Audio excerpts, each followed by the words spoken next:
Welcome, you made it to the last episode of the Brazil series. Super excited to just share some reflection points on the culture and what it was like while we were down there.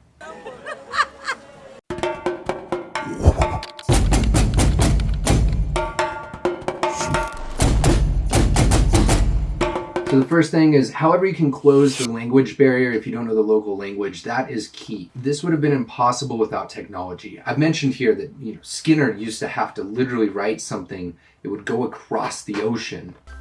We live in a world that is so different than the times of, say, Skinner.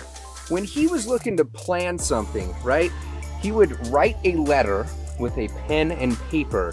He would lick that thing up and put it in the mail. It would go over the sea. One of these filled with water, it would go over someone, I don't know if it was horse, I don't know if it was carriage, I don't know if it was horse or carriage or train or car at that point, but it got to whoever it was intended to be. They did the same thing, licked it up, and sent it back on their way. It went all the way back across the damn ocean just for them to be able to have one correspondence. I can do that with social media today at a scale that is completely unfathomable. It would take up to a year and a half to plan just one trip overseas. Meanwhile, how amazing the Google Translator app was, and I think the problem is Carlos. that just it's kind of like a technology cusp. It just opened up so many possible conversations that we were unable to have with people prior.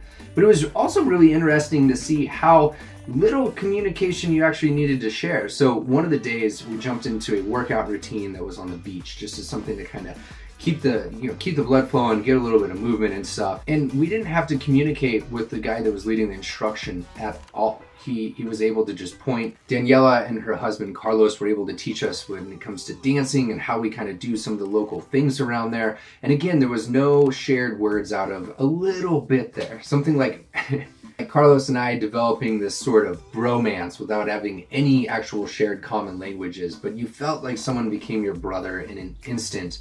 Luva. Oh, the Wolverine.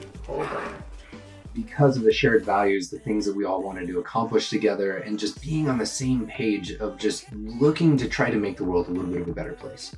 Some other things that we noticed, it's not as Americanized, which is great. That is, you're not finding the same food chains all over the place. You could find those sort of things if you wanted to, but it was easy to not run into those things. One of the most similar things we were able to find was a craft beer set up on one of the streets randomly. A lot of people really admired the American culture, and I think in many reasons we have an extremely strong system set up here, and it's very different, which I'll get into in a minute. But Meg and I also told them that we're not the typical folks there. We always take a skeptical, critical eye of things. And I think the large theme was we aren't and shouldn't be thought of as the best country ever. We are a human race. We happen to be separated by these different countries. We all have our strengths and weaknesses. It's more so how can we learn from each other and build something that's even better in our local communities. Now, I may be taking that a little bit for granted. I think I'm humble enough to realize that, but I don't know. Correct me if I'm wrong down below. Safety was very interesting there. It's a whole different level of concern than where I've been in most areas of the world, and my neck of the woods particularly, that I'm just used to in the United States. Not that you can't find those sort of things, but a good example is the day that we landed, there was a prison break for some 180 inmates that then went on a spree, jumping from police station to police station to police station until everything was shut down. Some of the criminals were picked up and a lot just remained on the streets. After 11 p.m., there is no stopping at the red lights or the stop signs. You just kind of go in this flashing kind of communication with other people and time it correctly, because it is too dangerous to stop, and you will encounter most likely some sort of problems if you stop on the streets. Now, this is in particular areas, I think. Remember, I have a very limited scope here where we're at, but just some things that I am comfortable sharing that did happen. Another interesting thing that I'm not used to is I was the one in the center of the groups usually, since I had the camera gear in my backpack.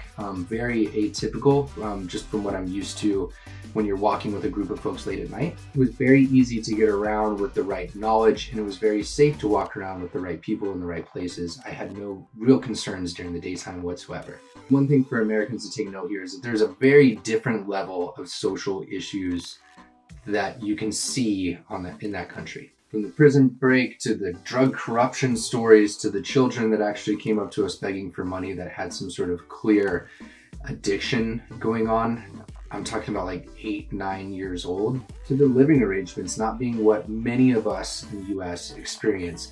But despite all of that, it is amazing how much these people care, and the vibe and the knowledge and just the passion that they were able to share with us. It humbles me, makes me appreciative of what I have, and it makes me just want to work that much harder to bring whatever I can to the world to make it a little bit of a better place. So Brazil on a whole, I would go back, 2 thumbs up, amazing experience. The people made it what it was. Finding the right people is always key when you're doing these sort of things. Daniela, Carlos, Roni, Megan, it's not goodbye, it's see you later.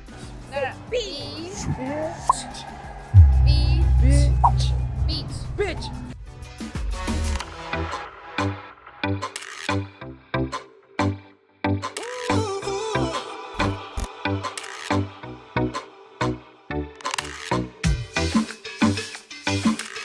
That's your KPA.